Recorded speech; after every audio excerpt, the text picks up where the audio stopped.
Car जैसे ही 4 stars के headquarter के पोर्च में रुकी तो इमरान अपने साथियों समेत नीचे उतर आया। नौमानी वहां मौजूद था। क्या हुआ उस मार्गरेट का? इमरान ने नौमानी से मुखातिब होकर पूछा। वो अंदर मौजूद है और होश में है। मैं टाइगर समेत उसे उसके ऑफिस से जाकर उठा लाया था। मैंने उसे होश भी दिलाया है ताकि मजीद वक्त जाया ना हो, नौमानी ने मुस्कुराते हुए कहा। टाइगर कहाँ है? इमरान ने पूछा। वो वापस चला गया था। उसका कहना है कि अगर बॉस चाहें तो उसे कॉल कर सकते हैं। उसने अपने किसी जरूरी काम जाना था, नौमानी ने जवाब दिया और इमरान ने इस बात में सर हिला दिया। थोड़ी देर बाद वो सब उस कमरे में पहुंच गए जहां एक खूबसूरत और नौजवान लड़की कुर्सी पर रस्सियों से बंधी हुई बैठी थी। लड़की के चेहरे पर परेशानी के तसरात नुमायां थे। तो ये है मादाम एम उर्फ मार्गरेट, इमरान ने कहा और उसके सामने एक कुर्सी पर बैठ गया। ये सब क्या है? मुझे क्यों इस अंदाज में यहाँ लाया गया है और क्यों बांधा गया है? आप लोग कौन हैं? मार्गरेट ने कहा। तुम शाहपुर जाती रहती हो और वहां तुम्हारा खास आदमी रॉनसन है जो वहां जेली अद्वियात के स्टोर का इंचार्ज है। रॉनसन माल की सप्लाई के लिए वहां के एक मकामी आदमी एहसन से रब्ता करता है और एहसन शांग सिटी क्लब में काम करने वाली औरत शाइना से रब्ता करता है और फिर शाइना के जरिए सप्लाई ऑर्डर वगैरह ओमेगा ट्रेडर्स के चीफ सुपरवाइजर अहमद मलिक तक पहुंचते हैं।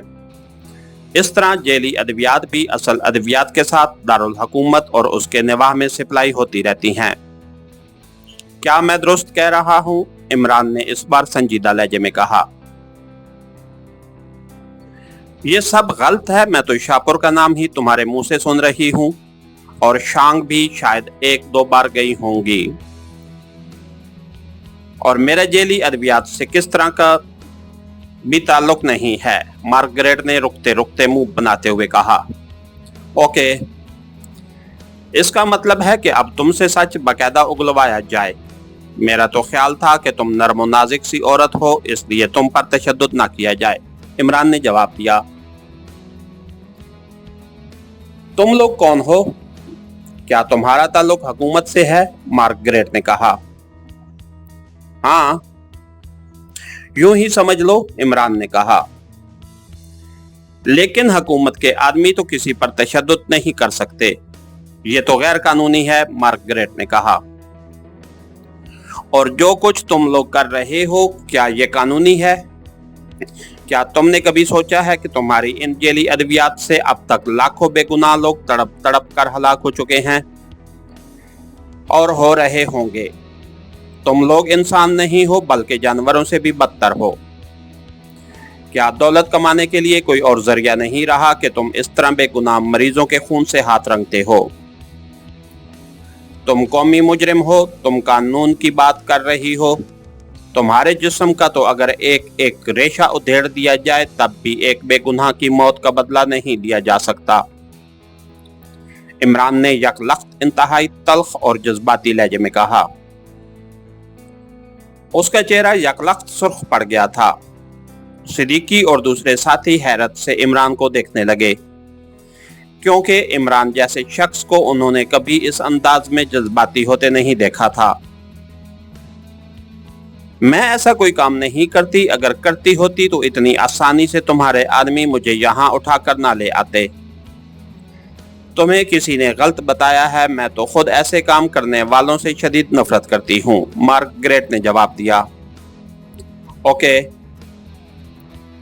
अभी मालूम हो जाएगा कि तुम क्या करती हो और क्या नहीं।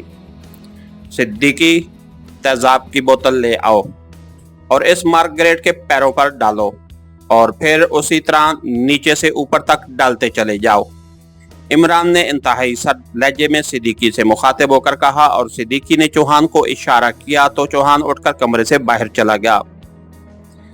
तुम बगैर किसी तफ्तीश के क्यों ऐसा काम कर रहे हो? तुम अभी बेगुनाह लोगों के हक में तकरीर कर रहे थे और अब खुद एक बेगुनाह औरत पर ऐसा हौलनाक तशद्दुद करना चाहते हो, मार्गरेट ने कहा। अभी तुम्हारी बेगुनाही सामने आ जाएगी, इमरान ने कहा। थोड़ी देर बाद चौहान वापस आया तो उसके हाथ में तेजाब से भरी एक बोतल मौजूद थी।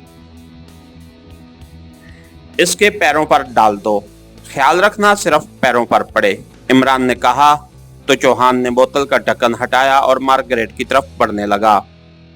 1 منٹ،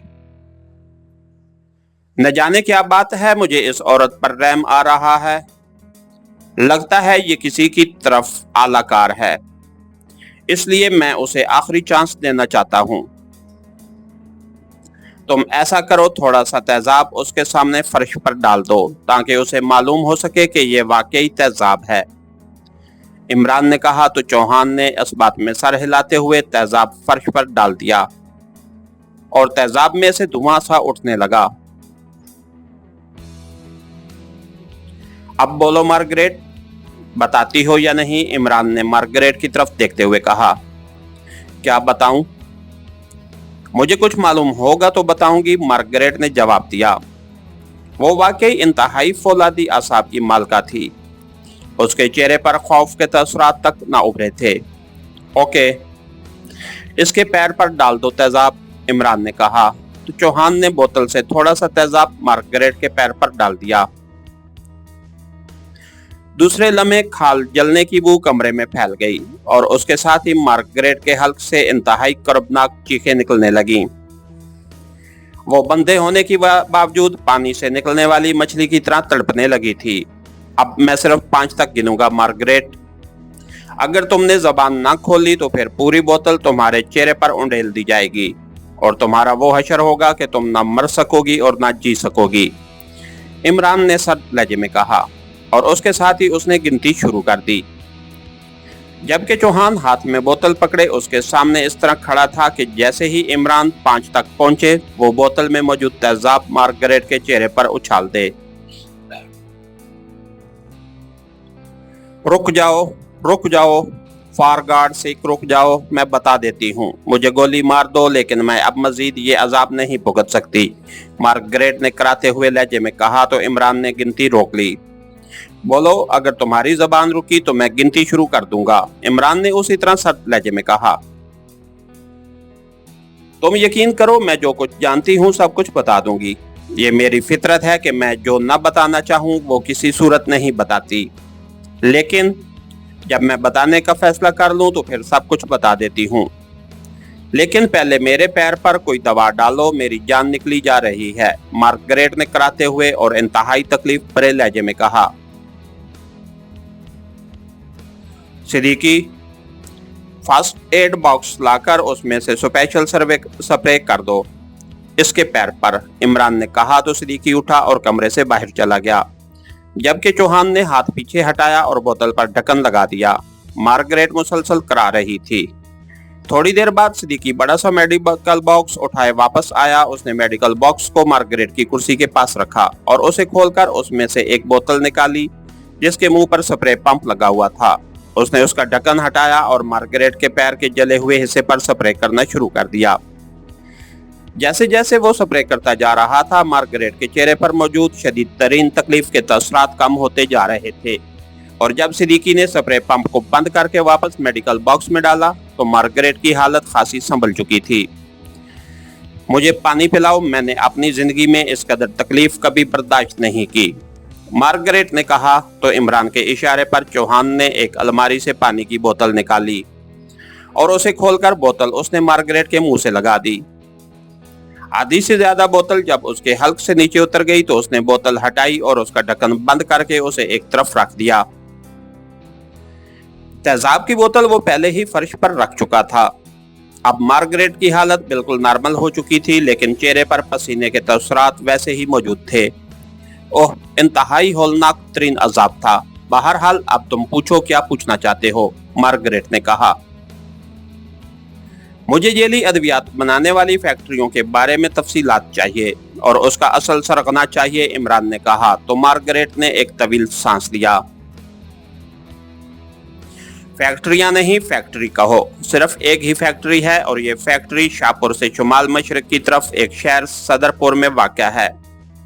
وہاں وسیع رقبے میں ادویات بنانے کی فیکٹری ہے جس کا نام نیشنل فیکٹری ہے۔ یہ فیکٹری اصل ادویات تیار کرتی ہے، لیکن اس کے نیچے ایک اور فیکٹری ہے جس میں جیلی ادویات تیار ہوتی ہیں اور اس کی اصل سرغنہ میں خود ہوں، ये नेशनल फैक्ट्री भी मेरी है और जेली अद्वियात की भी, मार्गरेट ने जवाब दिया। कितने आदमी काम करते हैं जेली अद्वियात की फैक्ट्री में, इमरान ने पूछा। 500 के करीब। उन्हें डबल मुआवजा दिया जाता है। वहां इंतहाई आला तरीन मशीनरी नस्ब है, मार्गरेट ने जवाब दिया। लेकिन क्यों? क्या तुम इस मशीनरी से असल अद्वियात तैयार नहीं कर सकती थी, इमरान ने कहा। लालच इंसान से सब कुछ कराता है। असल अद्वियात में मुनाफा का औसत बेहद कम होता है। हुकूमत के बेशुमार टैक्स भी हैं और ड्यूटियां भी, खाम माल की इंपोर्ट भी और उस पर ड्यूटियां हैं, जबकि जेली माल में कोई ड्यूटी कोई टैक्स नहीं। फिर बचत इतनी है कि बताई नहीं जा सकती, इसलिए हम ये धंधा करते हैं, मार्गरेट ने जवाब दिया। कब से ये काम हो रहा है, इमरान ने पूछा। गुज़िश्ता 12 सालों से। पहले हम जेली अद्वियात बनाते थे, फिर हमने नकली बनाना शुरू कर दी, मार्गरेट ने कहा तो इमरान चौंक पड़ा। नकली और जेली में क्या फर्क है, इमरान ने चौंक कर पूछा तो मार्गरेट बेख्तियार मुस्कुरा दी।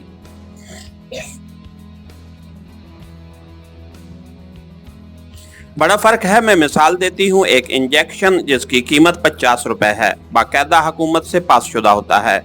उस पर हर सतह पर टैक्स होते हैं, बनाते वक्त भी और फरोख्त करते वक्त भी।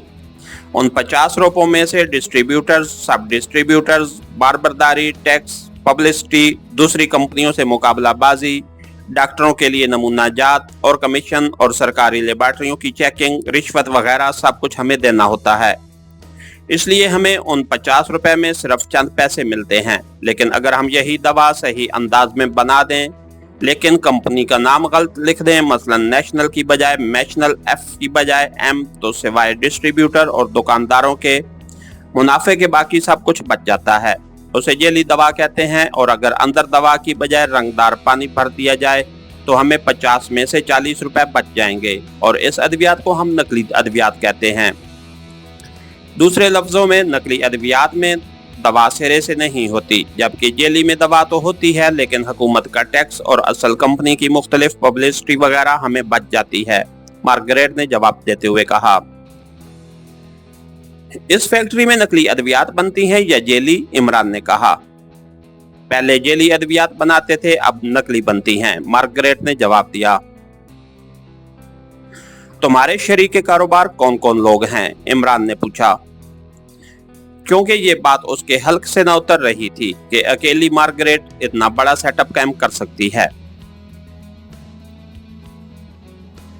इन नकली अद्वियात का धंधा तो मेरा अपना है, जबकि असल अद्वियात के कारोबार में मेरे साथ दूसरे लोग शरीक हैं, बाकायदा लिमिटेड कंपनी है, मार्गरेट ने जवाब देते हुए कहा।